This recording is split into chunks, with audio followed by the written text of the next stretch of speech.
Hey y'all, I'm back with another 12 days of DIY, and I'm going to be making gift tags today, specifically Christmas gift tags, although you can make any theme gift tags that you want. I am starting off by showing you that you can create your own tag. I've done this before, but you simply cut off one corner of a rectangular shape cardstock or pattern paper and then use that triangular piece to measure the other side and chomp that off.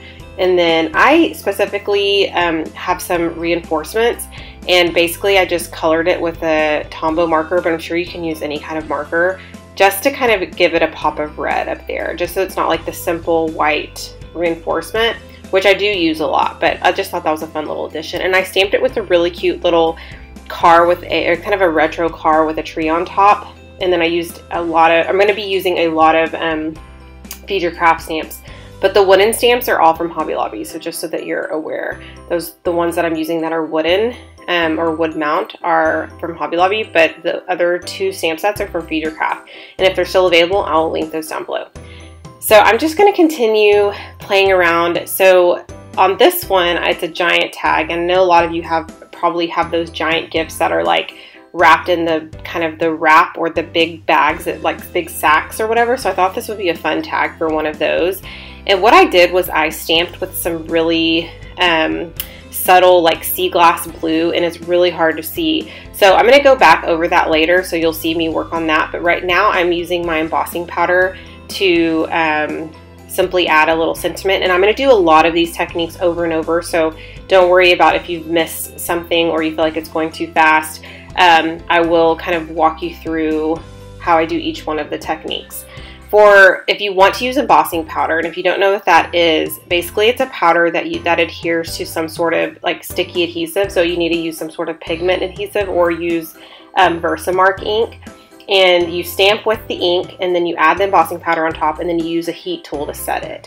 And that gets you the kind of the gold foil look. For this one, I'm just simply going, using some just dye inks. For a lot of them, I use dye inks. The only pigment inks I'm using are for if I'm using gold embossing powder, and the black ink that I use is pigment. I pretty much use that black ink for everything. It's VersaFine Black Onyx ink. I'll link most of this stuff down below, by the way. And those are the only two pigment inks. Other than that, I'm using tons of dye inks, whether they're like Kelly Perky or like Hero Art.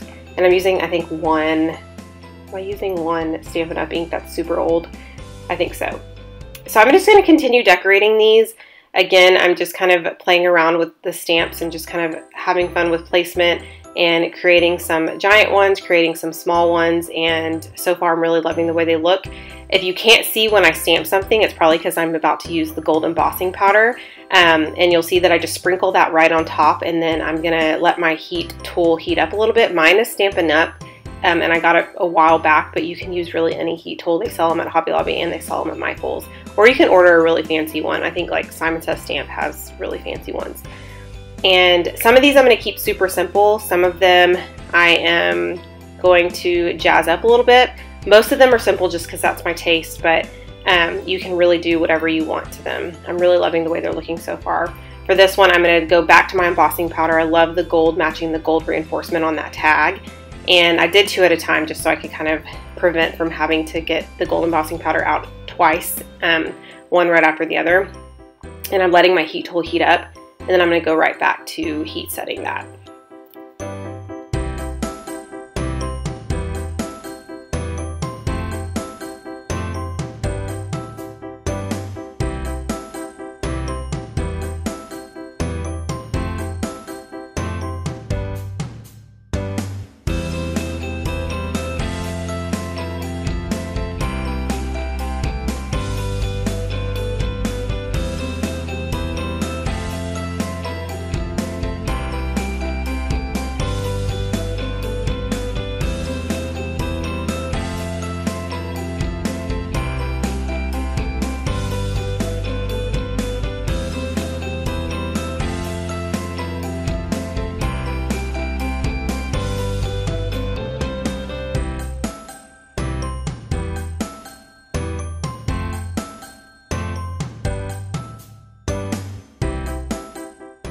If you're wondering why I'm using the brush, it's just to get the excess powder off. Sometimes it sticks in certain places that you don't want it to stick to, and I just want to heat set the stamp itself and not just all the little speckles around, and so I use the brush to get that excess off.